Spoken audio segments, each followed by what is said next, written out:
In the early 90s, Riverside's women became the target of a sadistic killer. We have bodies all over the county. We were on this thing at 24/7. His victims subjected to a twisted form of brutality. He had taken the breast that he had cut off and tossed it maybe 30, 40 feet away. As his confidence grew, he wanted to be in power. He wanted to be in authority. He wanted to be in control. The body count rose. We had to catch him. He wasn't going to stop. Once you get the taste of blood like that and you're a serial murderer, you're going to continue doing it. But what was the root of his inner fury?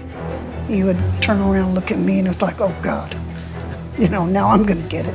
And was he born to kill?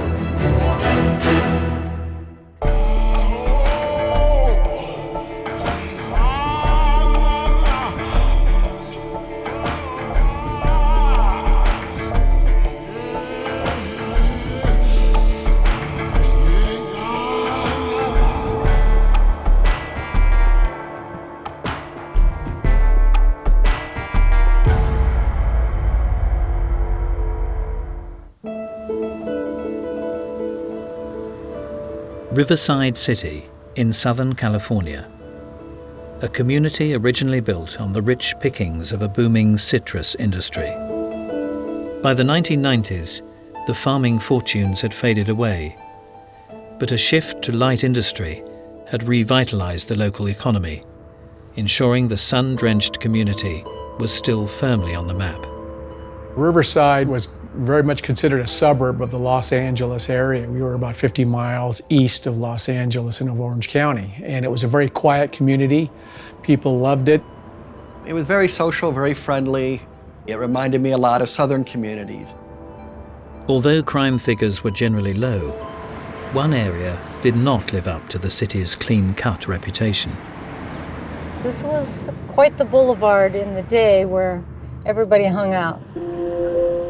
Former detective Christine Keers recalls Riverside's notorious crime hotspot. University Avenue was, I would say, a cluttered street, disheveled, drug dealers, gang members, prostitutes. After dark, you didn't want to drive down there if you were a normal citizen. From the freeway up, the girls would hang out and the Johns would pick them up. They were drug users, they had families to support, so they would go out and work the streets, getting money, turning tricks, getting their heroin, and taking care of their families. Although Detective Keers was used to the daily challenges thrown up by the streets, a call to a factory complex in December 1991 would reveal a crime of an altogether different nature. The middle section of this trash bin holder was open.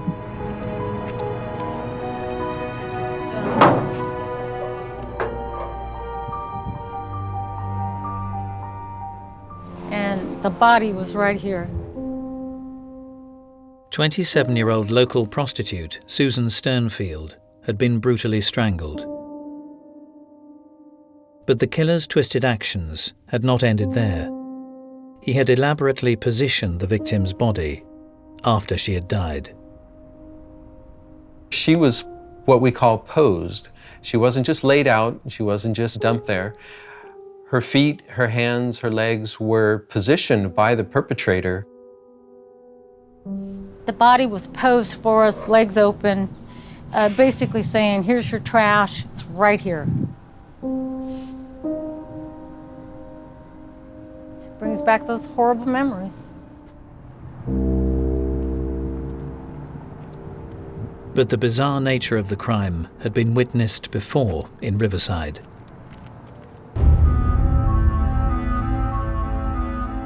There was a worker at another industrial complex who was cleaning, and he went to the dumpster and found a body lying inside. As in the case of Susan Sternfield, prostitute Cheryl Coker had been brutally strangled. The killer had also spent time displaying the victim's body after her death. She was basically laid there, her legs were spread apart. Rarely does the killer position the body or take the clothes off the body. It was a very purposeful, specific killing. When a killer poses victims, it's a kind of in-your-face statement to whoever finds them. So it adds one more layer to their feeling of power. Detectives were also shocked to discover that the victim's body had been grotesquely mutilated. On Cheryl, there was a severed breast. We found it up the hill where he would have thrown it. It was probably at least around 50 to 70 feet from the body, so it was a purposeful heave. That he obviously did not like prostitutes or did not like ladies of this nature because of the violence that had taken place with her.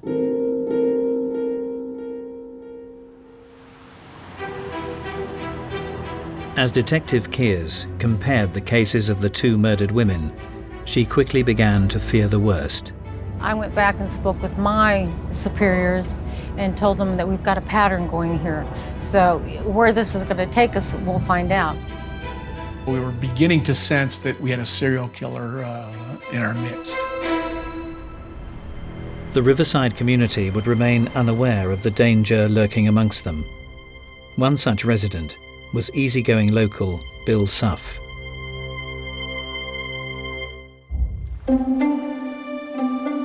"23 years previously, he had been fresh out of high school in nearby Lake Elsinore. As an awkward teenager, he had never managed to land a long-term girlfriend, but one local girl had caught his eye. I was about 15, and it was at a football game in California. I saw him, and he seemed like a pretty nice guy. He was good looking, and he had a nice smile. He was kind of shy. I gave him my phone number. I said, give me a call. And I really did not expect to hear from him again. Although Bill relocated to Texas for basic military training, he exchanged a number of letters with Terrell.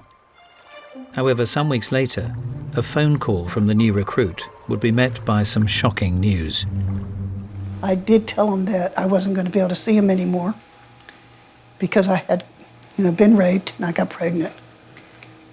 And he said, no, let's get married. I'll take care of your child. And so December 13th, 1969, we were married. The newly wedded serviceman was away in Texas when Terrell's daughter was born. He came back and told me that we couldn't take the baby back with us to Texas because he had told his superiors that the baby died. And that kind of threw me. Bill would arrange for his mother and stepfather to adopt Terrell's newly born baby. Several years earlier, Suff's own childhood in a single-parent family had fallen somewhat short of the all-American dream. Bill Suff grew up with a very dominant, cold, non-loving mother. He was always trying to acquire his mother's approval, and she denied it to him at every turn. His father left when they were young, so conversations about the past, I think he was trying to avoid them. As the eldest of 5 siblings, Suff would take on a leading role in the household. Bill's place in the family was really the substitute patriarch. The other kids got into trouble ranging from killing animals to starting fires, and Bill was always the hero who got them out of trouble. The fact that Suff had to take over a lot of responsibilities when his father left would have affected him in some ways, but I think because of this, he probably found a way of controlling others and controlling his environment. But despite being a dominant force at home, Suff wouldn't stand out at school. He was involved in the high school marching band. He didn't have any disciplinary issues or problems. His grades were pretty average, nothing unusual. But the reserved teenager was evidently not happy with his lot. He was trying to get attention from his different classmates. You know, he was like a non-entity. Most of his friends and acquaintances didn't think of him as certainly the big man on campus. He was desperate for approval and recognition, and he wasn't receiving it from anybody. And it just infuriated him. It created this powerful rage in him to prove his worth, his value, and his power, basically. As Suff continued his studies, no one could have ever imagined the extent to which he would go to make his mark in Riverside County.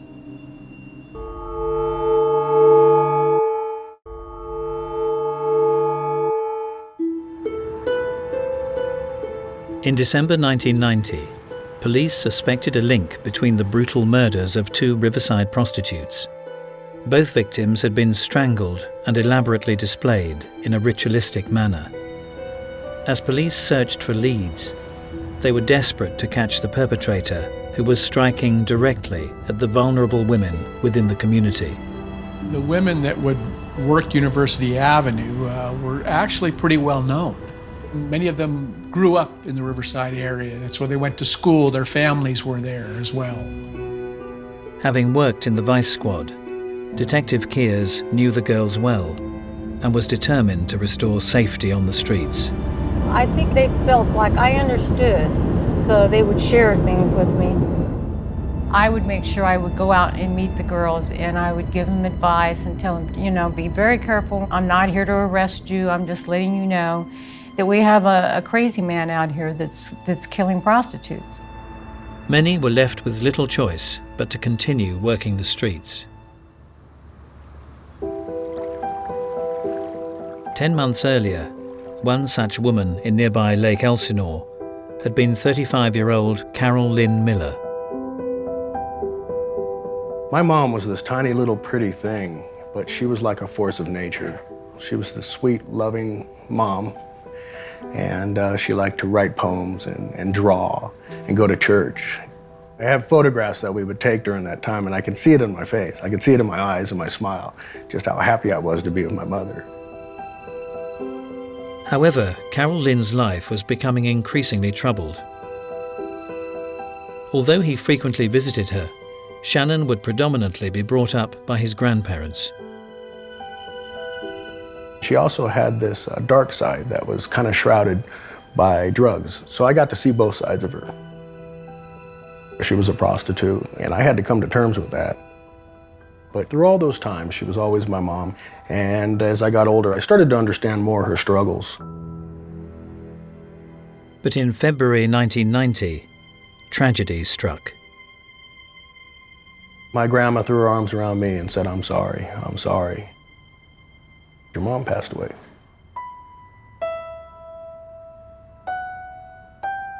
Carol Lynn's body had been discovered in an isolated spot within a citrus grove. Her body had been displayed in a brazen manner after her death, caused by asphyxiation and multiple stab wounds. She had a number of centered stab wounds to her chest. They weren't random, not slashing, just very deliberate. I got hit with a sledgehammer. That's what it felt like to me. My body swelled with emotion. I felt like the world was collapsing in around me. And I went out to my little trailer that I lived in behind Grandma's, and I just laid on the bed, collapsing. Although Carol Lynn's displayed body bore the marks of a brutal attack, an object discovered at the scene revealed a different side to her twisted killer. And there was a partially eaten grapefruit by the body. If he felt he could eat a grapefruit while standing there and looking at the body, looking at and admiring his work, and that would tell one that he is definitely not worried about the police catching him. When an individual goes above and beyond what is necessary to kill the person, it tells you just how gratifying it is for him to expose himself to the risk of apprehension in order to carry out what he's doing. The Sheriff's Department had also discovered 2 other victims, bizarrely displayed on open ground. their bodies subjected to mutilation and other grotesque forms of abuse. One victim was found with a light bulb that had been inserted up her vaginal area. We had items stuffed down people's throats and mouths after they were dead. When Detective Keers linked the method of murder with the cases in Riverside, there could be no doubt the sadistic crimes were the work of one man. The cause of death in these cases were strangulation. The pressure was so much, it would break the bone here. So it was quite violent. Strangulation for murder is very personal, puts the person very close to the victim and feeling the life force leaving. So that is often about domination and a feeling of power. Despite a lack of witnesses, the brazen killer had left tire marks and carpet fibers at many of the murder scenes, giving investigators an insight into his movements. And so they realized the perpetrator was going back and forth between the county sheriff's department area and the city in the same vehicles, and that they needed to combine resources to finding this person and stopping him. As detectives created a joint task force, Riverside County Warehouse would be called upon to help with logistics. One of the regular stock clerks was local man 40-year-old Bill Suff. He would provide us with all the equipment, all the desks, all the chairs that we needed to create the task force site. As well as carrying out his duties, the diligent employee would also show an interest in the ongoing investigation. He had conversations with our investigators about the homicide victims. Matter of fact, a homicide victim was found one morning when two of the investigators were with Bill, and their pager went off, and Bill made the comment to them, "Oh, did you find another body?" 20 years earlier, Bill Suff had just relocated to Texas to pursue a life in the Air Force. However, his career as an aide in a military hospital hadn't been illustrious. His military career was essentially unremarkable, certainly not glorious. I do not know what kind of discharge he got. One day he's in, the next day he's not. And it would soon become apparent that the newly married Suffs were not headed for wedded bliss.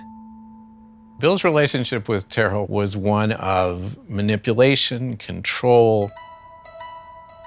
He didn't like me going to the laundromat alone. He didn't like me going grocery shopping alone. He was the one that was supposed to be in charge of everything. Our sex life was, you're ready when I am. I would lay down and do it and be glad. And Terrell would soon discover more worrying signs from her domineering partner. We had a kitten, and one night he was meowing and meowing and meowing, and Bill told him to shut up. And the cat just meow, meow, meow, and so he had a little BB gun, and he shot him with a BB gun and killed it. And that scared the bejesus out of me. Although the arrival of a baby boy was met with Suff's approval, his enthusiasm didn't last. He was pleased right after the baby was born, but then Billy took up an awful lot of my time. So I couldn't pay total attention to Bill. Terrell would become increasingly disturbed as her husband's behavior towards their son deteriorated. He would smack him on the face. I told him, "You don't do that." And he would kind of turn around and look at me, and it was like, oh God, now I'm gonna get it. He had no attachment or no bonding to anybody, including children. It meant nothing to him to beat a child. He doesn't see them as people. He sees them merely as objects, and very similar to the way he saw his wife. They belong to him, they're his possessions. Despite Suff's abusive behavior, the couple would have another child. With Terrell working to make ends meet, Suff would become the stay-at-home dad until tragedy struck in 1973. He called me and said something's wrong with the baby. So I said, I gotta go. When Terrell arrived back at her flat in Fort Worth, she headed straight for the couple's bedroom. Dejanay was laying on the bed, and Bill was saying, there's something wrong, she's not breathing, there's something wrong. And I was like, did you call an ambulance? He says, no. When the emergency services finally arrived on the scene, it would prove too late for the baby girl. They pronounced Dejanay dead. And then I found out that my baby had been so abused. The injuries that the doctors were able to diagnose on Dejanay were extensive, and it indicated chronic physical abuse. Her liver had actually been ruptured by a fist blow to her stomach. He tried to give the impression that he was upset, but I never saw tears. A Texas court would sentence Bill Suff to 70 years in prison for the murder of his 2-month-old daughter.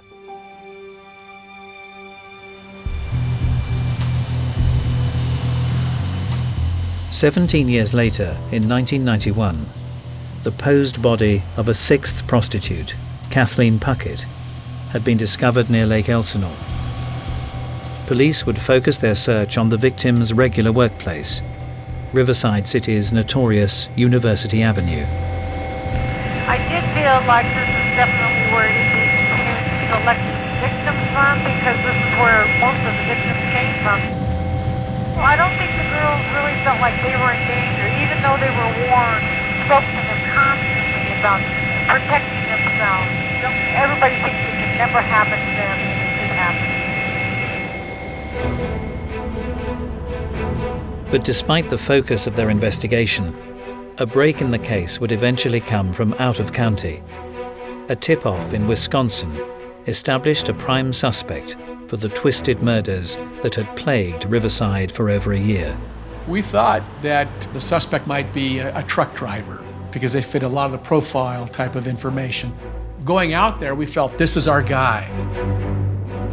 It was published in the newspaper that we were all back in the Midwest looking at a suspect in this case.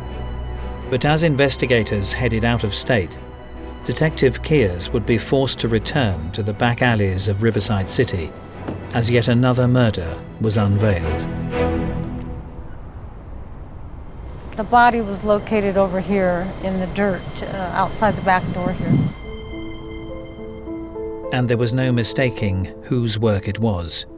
Riverside's serial killer had struck again. The body was laid out, nude, exposed. Her legs were spread out, and her arms were not just randomly dumped. To expose their genitalia and private areas, it would be disgusting for a woman to know that somebody has done that to her. The body would be identified as another prostitute, 24-year-old Cherie Pacer. Cherie Pacer was a deaf girl, young, sweet. This was a very sad situation. As the remainder of the task force returned from the false lead in Wisconsin, police felt there was little doubt that the killer was sending them a very personal message. He was mad. He was responding to the fact that this task force had gone off and diverted attention from whatever he was doing. I think he thought, oh, well, I'll show them. I'm right here still.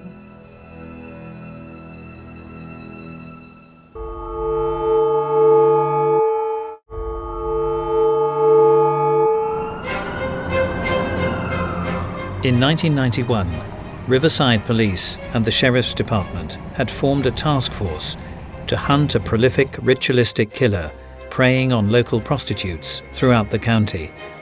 But as the body count hit 7, the elusive perpetrator remained one step ahead of the authorities. It was very difficult, this investigation. knowing when we were going to have the next body and where the body was going to be. As an investigator, I believe criminal murder cases are one of the most difficult cases to solve. Once we had an announcement in the newspaper that a body had been found, it wasn't much longer we'd have another body. So it told me that this guy is just running wild.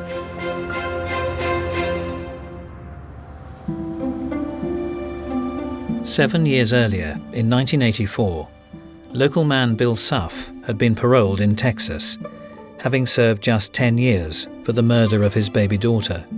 Newly divorced, the 34-year-old had decided to relocate. Despite the fact that he was supposed to not leave the jurisdiction, Bill came back to his old stomping grounds, Riverside and Lake Elsinore, and just started his life over as if anything wrong that had occurred had been just a big mistake and he was an innocent man. He was very mild-mannered, he was friendly, he was outgoing, he was helping people, he was your next-door neighbor. Bill Suff liked to be known as somebody who was standing up for truth, justice, and the American way. And he was going to be there to protect you, certainly to the extent of being someone who was out watching your back when you weren't watching it. Bill would hold down a variety of jobs in Riverside City and was always keen to get involved in the community. He won the chili cook-off at the county employees' picnic one year. And the county had a ride-share program, so employees would get together and environmentally do the right thing and commute to and from work together. He was the poster boy with his silver van. He was there smiling on the cover, and the headline said, "Take a ride with Bill." In 1990, 40-year-old Suff would marry an 18-year-old supermarket girl. His second wife would soon learn there was a very different side to the happy-go-lucky Bill Suff. He basically was like a boss to her. He just dominated her completely. She was just pushed around and scared off. He wanted you in a position where you would never dare investigate or ask a question or intrude on him in any way. Despite his prior conviction for the murder of his child during his first marriage, Bill would father another baby girl. The problem with adding a child to any Bill Suff relationship is that he's the narcissist, he's the egoist. It's all about him, and it ceases to be when you have a child to take care of.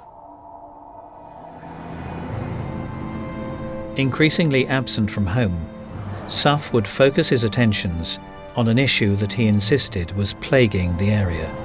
He would go around telling people that there was a problem with the prostitutes and they needed to clean up the area and get rid of the prostitutes. He would just make raving comments about the prostitutes being a plague upon the city because they're dirty, they carry disease, they discourage other business. But despite his campaign to have the working girls removed from the streets, Suff was leading a double life that was at odds with his impassioned rhetoric. In fact, he was partaking of the prostitute services. He was very much two personas in the same body. And all the time, Bill Suff's secret life would remain hidden.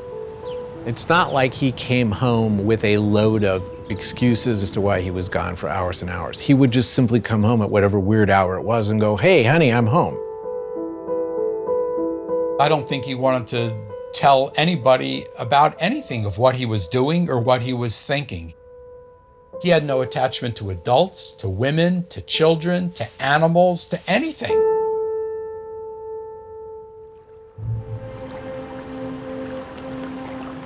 Just 6 months later, the ritualistic killer plaguing Riverside County struck again, with the murder of prostitute Kelly Hammond. But this time the elusive perpetrator had slipped up. The victim's best friend had witnessed her being picked up in a silver van. She told me that he was a white male, probably in his late 40s, who wore glasses. So now we have a color of vehicle, we have a description of an individual. Now we need to find the individual, we need to find the van, and we can tie it all up. As the task force attempted to close the net around the killer, Bill Suff's nighttime visits to the red light district would remain under the police radar. However, during the day, he would regularly brush shoulders with the law as he handed out police equipment in a county warehouse. Bill really enjoyed this role because he got to be seen as the boss of the warehouse. They knew he was not the boss, but whenever they wanted anything, they had to go see Bill. Bill was simultaneously a popular, okay guy, and yet for other people, he was that guy who seemed to make you a little bit uncomfortable, but you didn't know why. Although Bill wasn't employed by the police force, he would take a keen interest in law enforcement in his spare time. His apartment complex, he always would like to view himself as the protector, as a security guard type of individual. He'd have a jacket that almost looked semi-official. If people saw him in an odd place, they wouldn't think, oh, what's he doing there? It's like, oh, that's Bill. He's supposed to be in that odd place.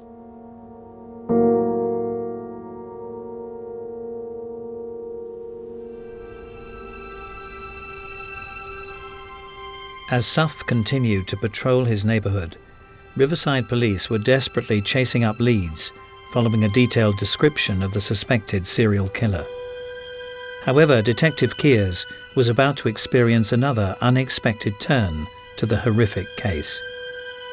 I made a comment that this particular individual had a specific desire for white women.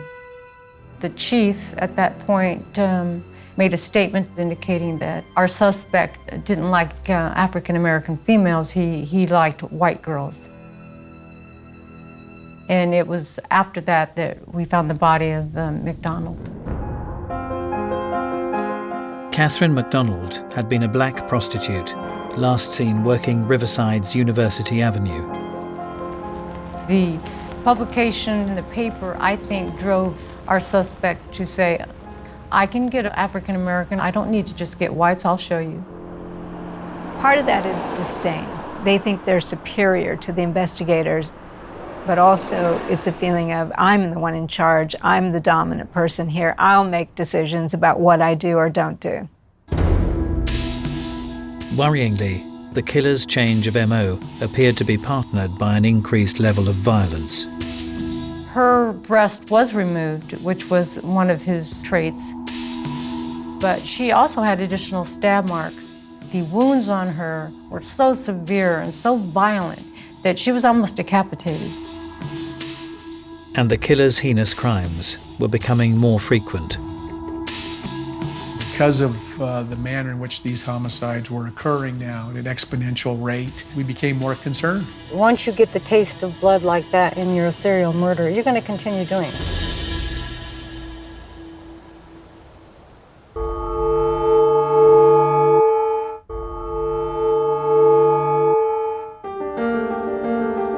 In 1991, a Riverside task force finally had the description of a man suspected of murdering at least 11 innocent women. But as police tried to close the net around the elusive killer, the hunt was becoming increasingly desperate. We had to catch him. We had no choice. He wasn't going to stop, obviously. Matter of fact, he was expediting his rate of kill. We had bodies all over the county. We were on this thing at 24/7. As they continued to be targeted, Detective Keers would stay close to the working girls on the street. I would talk to the girls, build up that rapport with the women that were out there working so that they would trust me, that they would call me if something happened, that they knew that it wasn't just about catching a murderer, it was about helping them.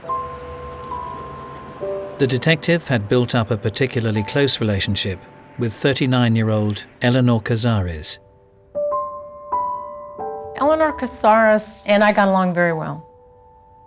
Eleanor was sweet, soft, just a gentle person. It was such a difference from her family background. As the festive season approached, Eleanor would continue to work University Avenue, despite the fact that a serial killer was on the loose. Just 2 days before Christmas, he would strike again. As usual, police would discover a meticulously posed body when they attended the murder scene in a suburb of Riverside City. An upper-class area, so rather interesting. The condition of her body was displayed. Some of her fingernails were broken, and her body had been moved from one spot to another. The killer's trademark brutality was also plain to see. The victim had been horrifically mutilated, her breast cut off and thrown away from the corpse. I wanted to move the hair off of her face so I could see who it was. And that's when I moved the hair, and it was Eleanor. An autopsy would later reveal that Eleanor Casares had been murdered and dumped in broad daylight by the increasingly brazen killer. When I saw who it was, I was very, very upset. I just felt sick inside that this happened on my watch. I felt really responsible to get this solved and get it solved immediately.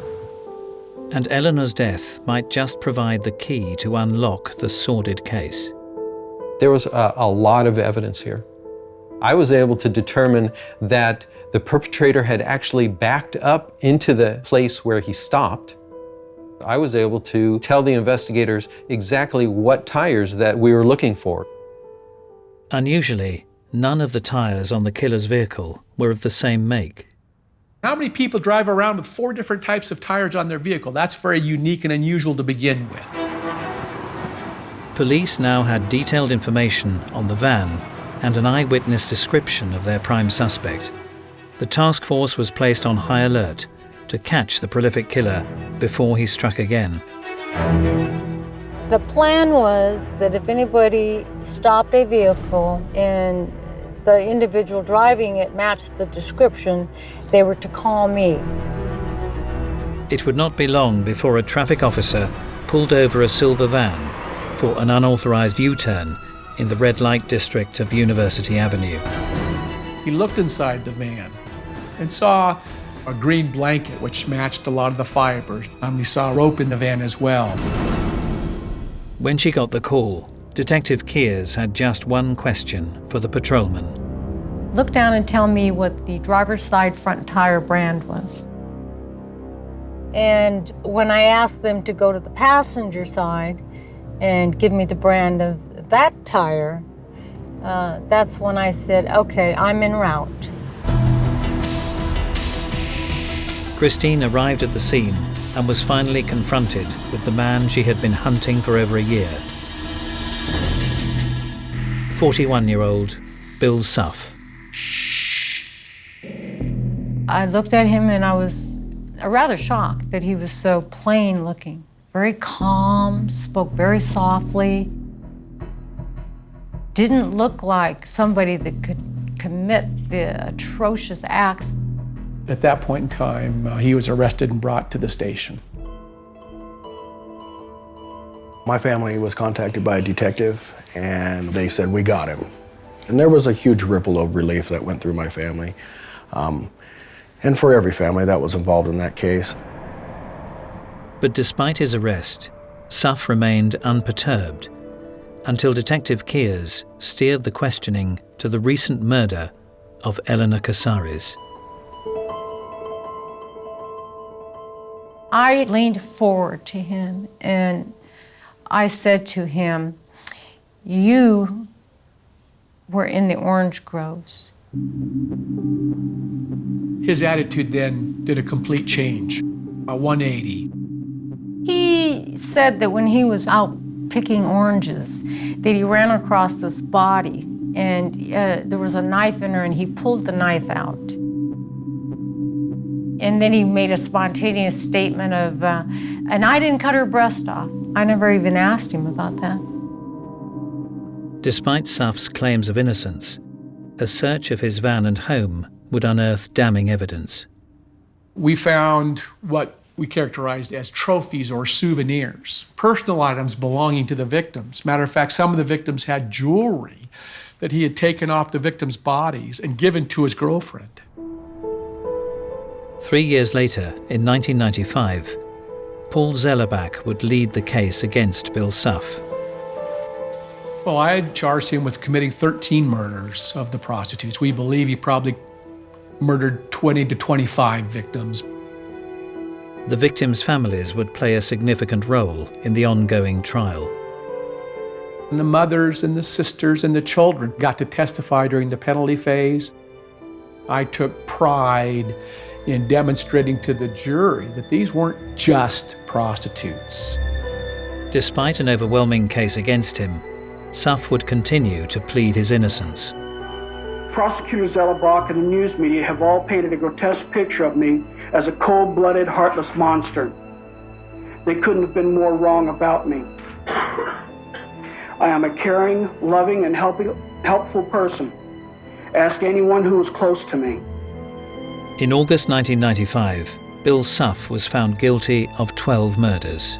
The jury returned a death verdict, and ultimately he was sentenced to death 12 times. Although the brutal killer was safely off the streets, many were left wondering why he had waged his vengeful campaign against Riverside's working women. He was bitter, very bitter, and a lot of that was towards women. I had a domineering mother. Your wife leaves you in prison, divorces you. Women are always doing something wrong to you. In his mind, the prostitutes would represent just the lowest of all possible females. At the same time, because he can pay them and tell them what to do, they're also objects to be controlled. But were Bill Suff's brutal actions the inevitable result of the troubled path he trod? Or was he born to kill? It's hard for me to say someone was really a born killer, but he certainly had a lot of predisposition. I think he was born with this tendency to violence and cruelty, and he actually had that within him. But so do a lot of people, and they don't act on it, and they never do anything with it. Something triggered his actions that allowed all the past upbringings and challenges to surface. Maybe our marriage breaking up might have sparked it. Killing Dejanay might have sparked a little fire, and then it had 10 years to burn in prison in Texas.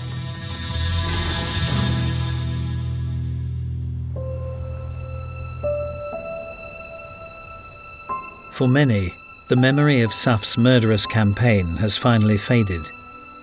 But some will never forget the vulnerable women who lost their lives. When I reflect on my mom and remember her memories, I smile. I don't really dwell on a lot of that negativity. My life now, I try to live with honor, be trustworthy, and set a good example. And that honors her memory, because I'm her son.